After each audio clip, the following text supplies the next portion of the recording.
Ryan पराग का क्या statement है मैच हारने के बाद, उनके ऊपर बात कर लेते हैं भाई लोग।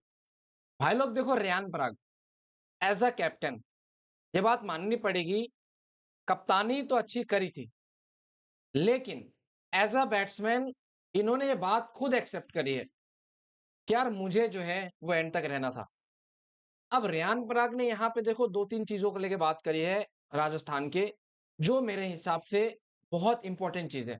हालाँकि वैभव सूर्यवंशी को लेके इन्होंने जो है तारीफ़ की है, कहा है कि भाई बहुत ही ज़्यादा अच्छे प्लेयर है, उसको लेके भी मैं बात करता हूँ कि रेयान पराग ने जो 14 ईयर का प्लेयर वैभव सूर्यवंशी राजस्थान में था एंड जिस तरीके का इंटेंट था, उसको लेके क्या कहा है। लेकिन उससे पहले रेयान पराग ने राजस्थान रॉयल में कुछ कमियाँ हुई है इस मैच के अंदर, उसको लेके बताया है।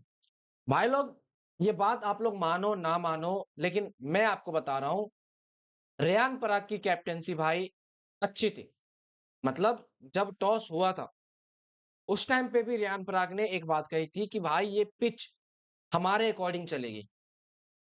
एंड आप देखो 19th ओवर तक, इवन 19th ओवर के मैं दूसरे मतलब 20th ओवर के मैं दूसरे बॉल तक भी कहूँगा 20वें ओवर के, कि भाई राजस्थान ये मैच जीत रही थी। जब तक सिमरन हिटमायर जो है, वो आउट नहीं हो गया, राजस्थान ये मैच 20th ओवर 2 बॉल तक जीत रही थी।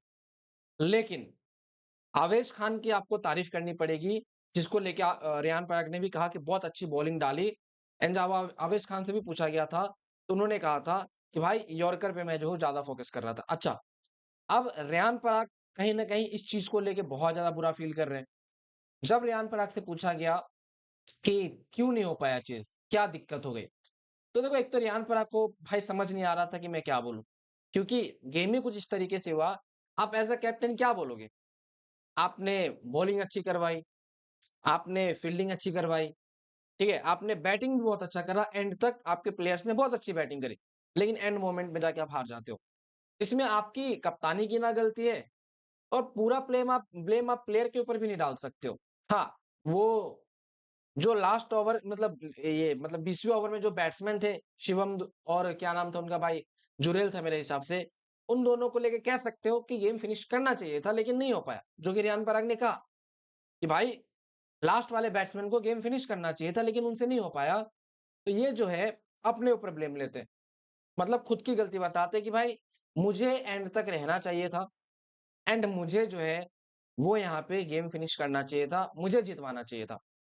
जो कि एज़ अ कैप्टन ये फुल्ली रिस्पॉन्सिबिलिटी ले रहे थे और यही चीज़ रियान पराग की मुझे बहुत ज़्यादा अच्छी लगी कि यार एज़ अ कैप्टन इन्होंने किसी पे ब्लेम नहीं दिया कि भाई इसके वजह से हार गए, उसके वजह से हार गए, ऐसा इन्होंने नहीं कहा।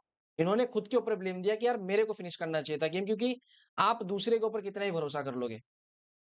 तो ओवरऑल रेयान पराग की कैप्टेंसी बहुत ज़्यादा अच्छी थी। कह सकते हो इन्होंने एक्सेप्ट किया कि एंड तक बैटिंग करनी चाहिए थी, लेकिन नहीं हुआ, आउट हो गए, दिक्कत की बात नहीं। ख़ैर, अब इन्होंने थोड़े बहुत चीज़ें और कही है, जो एक्स्ट्रा रन्स पड़े थे संदीप को मेरे हिसाब से एंड में जाके, उसको लेके कहा है कि वो जो एंड में रन्स पड़े थे, वो कहीं न कहीं भाई एक्स्ट्रा रन एलएसजी को मिल गए, जहाँ पे एलएसजी ने डिफेंड कर लिया।